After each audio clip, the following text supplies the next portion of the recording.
का विष्णु को घट गया जो भृगु ने मारी लात। ये हम सदा सुनते आए हैं कि का विष्णु को घट गयो जो भृगु ने मारी लात। ये प्रसंग उस समय का है जब भृगु ऋषि के मन में विचार आया कि ये तीनों जो सूक्ष्म देवता हैं जिनकी सारी दुनिया पूजा करती है, आराधना करती है, इनकी परीक्षा ली जाए। उनमें सर्वश्रेष्ठ कौन है ये जानने के लिए उन्होंने परीक्षा लेने की सोची। अब वो ब्रह्मा जी से मिलने ब्रह्मपुरी में गए और वहाँ उनसे अपने अनुसार कुछ उनकी परीक्षा ली तो उनको फेल करा, उन्होंने सही नहीं लगा। फिर महेश जी की पुरी में गए शंकर की, तो वहाँ भी उन्होंने अपने अनुसार उनकी परीक्षा ली तो वहाँ भी वो संतुष्ट नहीं हुए।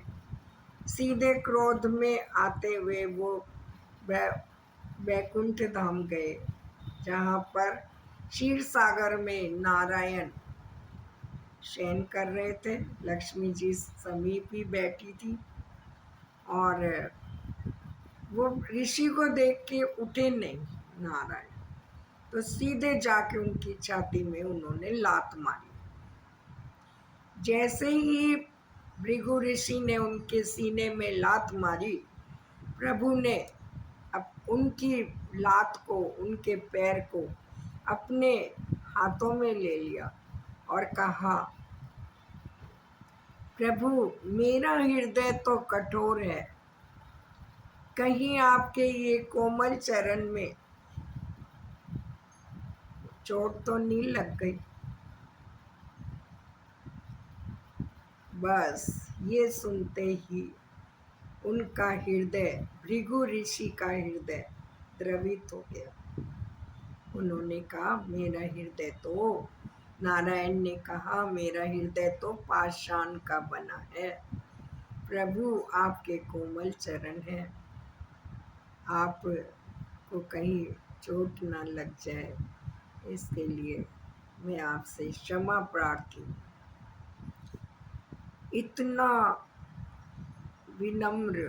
इतने विनम्रता को देख करके भृगु ऋषि का हृदय द्रवित हो गया और उन्होंने सर्वश्रेष्ठ का उनको उपाधि दी।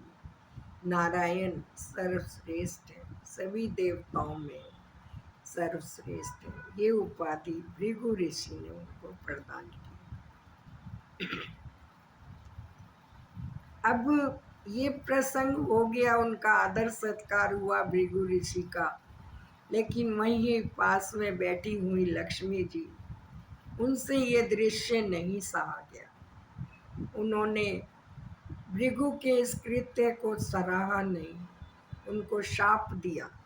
उन्होंने कहा, हे ब्राह्मण श्रेष्ठ, आपने मेरे पति के हृदय पर लात मारी, आज से मैं आपको शाप देती हूँ कि सभी ब्राह्मण दरिद्र हो जाएं। ये शाप आज भी सभी ब्राह्मणों के ऊपर लगा हुआ है, समाप्त नहीं हुआ। इसको समाप्त करने के लिए हमें दिव्य गुण, नारायण के गुण अपने भीतर भरने होंगे, धारण करने होंगे। यही हमारे लिए उस शाप से मुक्ति करने का सर्वश्रेष्ठ साधन है।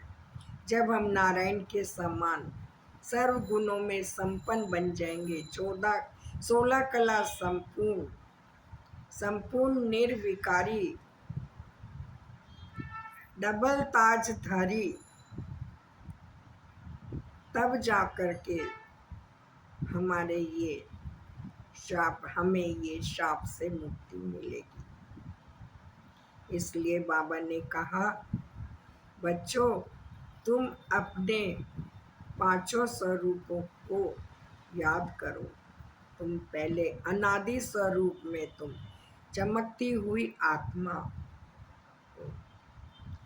आदि में तुम देवी देवता थे और द्वापर से कलयुग तक आपके पांचों स्वरूपों की पूजा हो रही है।